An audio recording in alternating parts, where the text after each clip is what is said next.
Take a seat.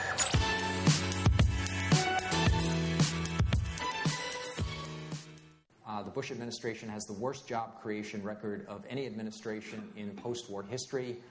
There are some incredibly interesting but quite negative comparisons of economic performance under the Bush administration with prior administrations. And on virtually all of these, whether it's stock market performance, unemployment, inflation, etc., the Bush numbers are dreadful or worse.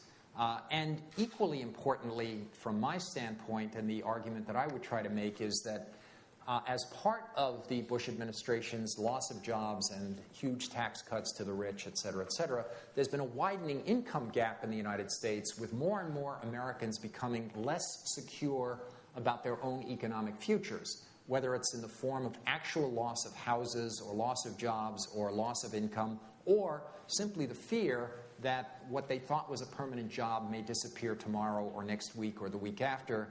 And that has very profound consequences for American trade negotiations, because the big fear now, the cliched fear now, is that American jobs are being shipped to Asia, and America needs to create jobs at home, needs to protect against foreign economic invasions, whether that means forcing the Chinese to revalue their currency, or whether it means protectionism against Korean or Southeast Asian imports, is all part of the same process. But just as one easy indicator on this, the United States was not able to match China with a free trade pact with ASEAN, nor was Japan able to match that because of its economic protectionism in agriculture. The Korea-U.S. free trade agreement is in serious trouble at home, etc. Finally, let me turn to the third point, and that is to say the unilateralism under George Bush. George Bush came into office convinced that multilateral treaties and multilateral institutions were an impediment to U.S. freedom of action globally, and so he proceeded within the first months of his administration to scrap a whole host of agreements that the United States was party to: the Kyoto Accord, the Convention Against Small Arms, Biological Weapons, International Court of Justice, etc. What did I do here? Oh, I've got this set up a little bit differently. The U.S. seems to like some institutions where it's dominant, the WTO, the IMF, but generally speaking, and particularly under Bush, it much prefers bilateral security arrangements, a hub-and-spoke arrangement, opposed to anything other than a la carte multilateralism. That is to say, you pick and choose when you want to be part of multilateralism and policies based on coalitions of the willing. When I look at East Asia prior to the economic crisis of 1997-98, I would say very quickly regional institutions were very thin. We had ASEAN, we had APEC, we had the ASEAN Regional Forum, but APEC and ARF were both trans-Pacific. The United States was part of that regional process that was taking place in East Asia. They had very thin secretariats. They were thinly developed. They were not the European Union, but they were there in place, and they were part of something that the United States could involve itself in. With the crisis of 97-98, I think there was a change in thinking across Asia about the thinness, the weakness of institutions, and about the pan-Pacific nature of the existing institutions. During the crisis, APEC was unable to do anything, not that it had been set up to do anything. ASEAN didn't do anything. And so I think there was a notion that more needed to be done to think about creating new institutions. So ASEAN has been taking a number of regional institutions. We've seen a growing importance for the ASEAN Plus 3. We've seen the East Asia Summit put in place, that is to say the ASEAN Plus 3 plus Australia, New Zealand, and India.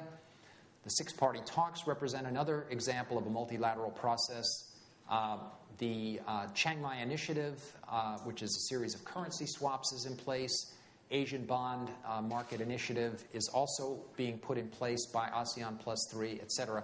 All of these regional bodies are going forward. The Shanghai Cooperation Organization, not exactly East Asia, it's China, Russia, and Central Asia. But all of these moves are taking place to create new regional bodies from which the United States has either systematically excluded herself or been systematically excluded. The East Asia Summit, the latest of these, is an interesting body simply because it has taken on a very wide agenda. It includes economics, it includes security, it will potentially include environment, finance, and other things. It remains to be seen whether the East Asia Summit will actually be able to deliver on some of its kumbaya-like statements about the future and cooperation. But again, importantly, the United States is not included. Everyone who is a member has signed the Treaty of Amity and Cooperation, which essentially means peaceful solutions to diplomatic or security problems. The United States has made it clear that it's not prepared to sign any such statement. And I won't bother with Shanghai Cooperation. I'm sure many of you know about it, but essentially this has the potential to be a very important regional body for China to increase its influence in Central Asia.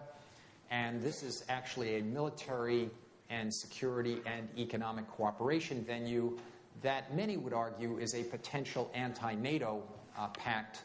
Again, the United States not particularly happy by that development. So overall, I want to suggest that the United States has on many dimensions under the Bush administration seen a decline or demise in its overall influence. China in some ways has stepped into the U.S. vacuum and is playing a somewhat leading role in Asian regional institutions, in Asian trade, and in Asian economics. There's been a certain amount of cooperation and coalitions of the willing in which the U.S. is involved with the six-party talks. India and the U.S. have improved their relations, but not to the happiness of many other parts of the world. And at the popular level, there's been a dramatic decline. Whoops, I screwed this up again. I did this on a previous presentation. I have no idea how to rescue this. Where am I? Does anybody know how this thing works? Let me see if I can do this. Okay. We're going to have to go with my non-quite technical presentation here. But essentially, the picture that I see of Asia vis-a-vis the United States right now is that for the most part, Asia wants the U.S. in the region to balance China, to balance Japan, to provide more options at the economic and at the security level. Generally speaking, I think that there's an acknowledgement of U.S. military preeminence in the region, and it's not always resisted and it's not always opposed. I think Asia acknowledges the U.S. preeminence and the importance of U.S. markets for Asia's overall development, and I think, generally speaking, there is cooperation with the U.S. or an effort to cooperate in dealing with problems of terrorism, but simultaneously there's a general feeling that relations with the United States have to move to something closer to an egalitarian or an equal or at least a more reciprocal partnership. And this, I think, has been something that has been in the offing for quite some time. Now, by way of concluding comments, I want to offer a somewhat different suggestion. Everything I've said has been rather critical, I think, of the Bush administration. But I think in many ways this may represent a sort of hidden blessing for Asia. Because in many respects, this now provides an opportunity for the countries of Asia to begin to think collectively about how they might want to deal with the problems of the region without the overbearing shadow of the United States forcing the agenda and pressing a U.S. view of how Asia should move forward. So in many ways, the Bush administration's abdication from Asian involvement or being AWOL from Asia has allowed Asia greater flexibility, greater freedom to think about how it wants to go forward. The interesting question for me at this time of the election in the United States is whether an incoming administration will be in a position to reverse the decline in American influence across Asia and to do so in a way that is going to have a positive impact on the relations between Asia and the United States. That is to say, to create something more akin to a partnership than something that would involve a big brother, little brother relationship that might have characterized American relations with many of the countries of Asia in the past. I think the first thing that a new president should do upon taking office, or even before taking office, would be to spend a little bit of time in Asia on a listening tour, not so much telling Asia what it should be doing, but rather listening to Asians who have a very successful track record that allows them, I think, a greater voice, and listening to where Asia would like to see the relationship with the United States go and how the U.S. can play a positive role in conjunction with the countries of Asia. Take a seat.